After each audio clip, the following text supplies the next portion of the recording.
Salut à tous, désolée, j'ai pas pris le temps de mettre mon appareil. Je le supporte pas quand je le mets, ça me met dans le cœur. Et vu que je suis un peu malade, bah là, c'est pas trop le moment de le mettre. Donc voilà, j'espère qu'on ne me voudrait pas et que ça va aller quand même pour le reste de la vidéo. Je voulais revenir avec une introspection bilan 2024. Ça va être un peu décousu comme d'habitude, mais vous vous inquiétez pas, ça va être bien quand même, je pense. Alors j'ai commencé l'année 2024 en tricotant, je pense. Je pense que ça a été l'un des plus gros moteurs de mon année 2024, le tricot et le deuil aussi. Le deuil de mon papa, je savais pas encore... on n'est jamais préparé de toute façon, mais je savais pas encore ce que ça faisait de perdre quelqu'un d'aussi proche. Parce que je pense qu'il n'y a pas plus proche qu'un parent ou qu'un conjoint. Dans mon cas, je n'ai pas de conjoint, donc voilà. Qu'un enfant, mais je ne veux pas d'enfant et je n'en ai pas et je n'en aurai jamais. Et pas la peine de me dire, mais ça se trouve plus tard t'en voudras, j'ai déjà 39 ans, l'horloge biologique a bien tourné, je n'en veux toujours pas. Et je pense que c'est incompatible avec ma maladie, donc voilà. Il y a des gens qui ont une maladie psychique, qui ont des enfants qui s'en sortent très bien, mais moi personnellement, ce n'est pas ce que je veux pour moi. Donc, le 1er janvier 2025, j'étais en larmes, parce que je me souviens, comme je vous ai dit, j'ai la crève. Là, c'est un jour où ça va un peu mieux, donc je me permets de filmer. J'ai passé le 1er janvier 2025 en étant en pleurs alors que mon neveu était là. Et j'ai vraiment compris le poids de l'absence de mon papa en fait. Et alors je sais que mon deuil ne s'est pas fait de déni, voilà. Mais ça m'a toujours un peu fait comme si ça ne faisait rien. Ou comme si ça me soulageait. Alors ça ne me soulage pas bien sûr d'être sans mon papa.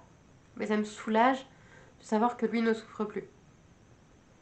Parce que cette dernière année avec lui, enfin la dernière année qu'on a passée avec lui, c'était vraiment très compliqué. Je me souviens d'un Noël chez mon oncle et ma tante où je lui dis, tu sais papa, il parlait du nez à l'époque. Parler du nez, c'est un signe de récidive, il me répond très calmement et très solennellement, je sais. Et j'ai jamais vu mon père être aussi d'accord, comprendre aussi bien et être aussi calme. C'est quelque chose qui lui arrive. Et je crois qu'à partir de ce moment-là, j'ai compris qu'il lui restait plus beaucoup de temps à vivre, même si les examens qu'il faisait ne montraient pas de récidive. Nous, on restait persuadés qu'il avait quelque chose. Et on ne se trompait pas puisqu'il est parti le 29 août 2023. Donc voilà, c'est une année marquée d'un deuil d'un proche, vraiment proche. Mais ça a été une année pleine d'apprentissage, pleine de résilience, comme vous avez su me le faire remarquer. Pleine de nouvelles expériences. J'ai appris à faire du kéfir, j'ai appris de nouveaux points de tricot. Je me suis lancée vraiment dans le tricot. Au départ, où je faisais du tricot, je faisais que des écharpes parce que je me disais de toute façon, je sais faire que du point mousse, j'arriverai toujours à faire que du point mousse et c'est rien d'essayer d'évoluer. J'arrive même pas à faire une écharpe en entier. Alors, ma première écharpe en entier passée, je me suis dit, ouais, bon, j'ai peut-être pas envie d'en recommencer une là aussitôt. Je vais trouver un truc sympa. Donc, j'ai fait un chouchou, j'ai fait un bandeau. Puis j'ai regardé une vidéo d'Isadora et Marisa où Marisa disait qu'elle faisait un débardeur. Mais si elle y arrive à faire un débardeur, moi aussi je peux. Excusez-moi, je prends un verre d'eau. Et ça a été challengeant d'ailleurs, de voir des personnes évoluer au niveau du tricot. Ça m'a donné envie moi aussi d'aller plus loin et de faire des choses que je ne savais pas faire avant. Donc j'ai commencé ce débardeur, j'ai commencé un gilet, j'ai fait des pulls sans manches, j'ai fait des grosses écharpes. Voilà, je me suis bien amusée au niveau du tricot. J'ai appris à faire la peinture au sable. Alors, il y a quelques années, il y a même pas mal d'années, en hôpital de jour, je galérais à comprendre comment se faisait la peinture au sable. Et là, aujourd'hui, j'y prends plaisir. C'est ce que j'ai envie de faire par la suite en ergothérapie. Donc, c'était une année aussi où j'ai été au bout d'un projet.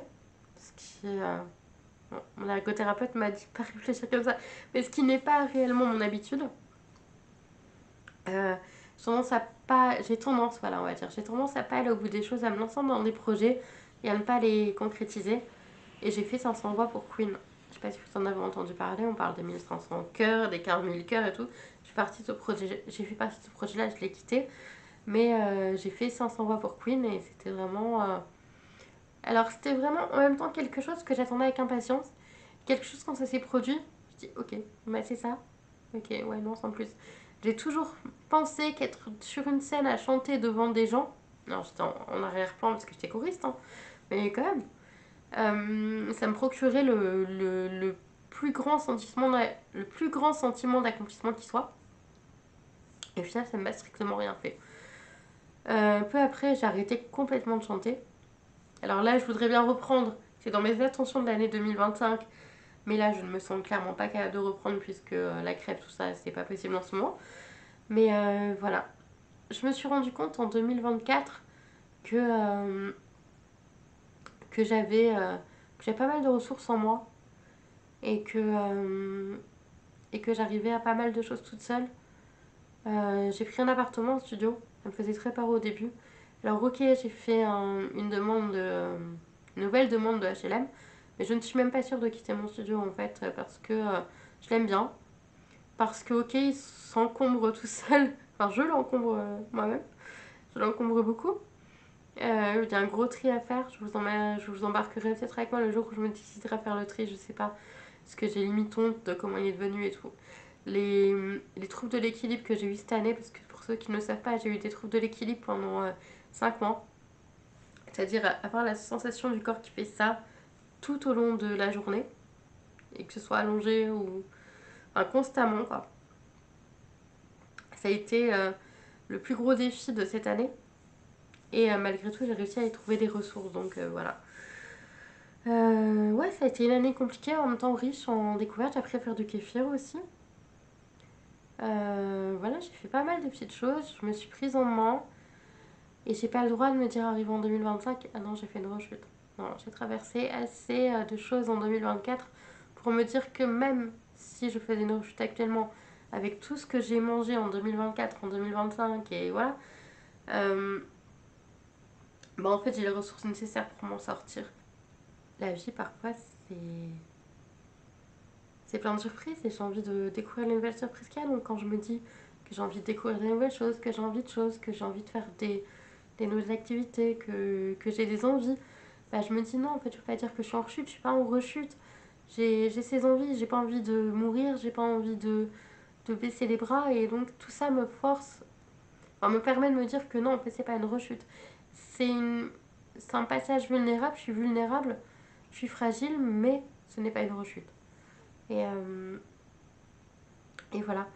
En 2024, j'ai été. Non, en 2020, oui, en 2024, j'ai été beaucoup moins hospitalisée que ce que je ne voulais. Parce que les urgences et tout, ça marche pas trop bien, c'est assez compliqué. Euh, et j'ai compris que chez moi, c'était plus l'hôpital et qu'il fallait trouver des. Enfin, chez moi, l'hôpital, entre guillemets, je me comprends. Que c'était plus ma place et qu'il fallait trouver des nouveaux outils. Et j'ai réussi à les trouver et comme je disais dans mon poème, un peu grâce à vous d'ailleurs, j'ai réussi à trouver cette place-là, ces ressources-là. Vous m'avez apporté tellement de ressources, vous savez pas à quel point. Et voilà. Je crois que j'ai terminé cette vidéo là-dessus. Je vous fais des bisous, j'espère que ça vous aura plu et je vous dis à bientôt pour une nouvelle vidéo. Ciao.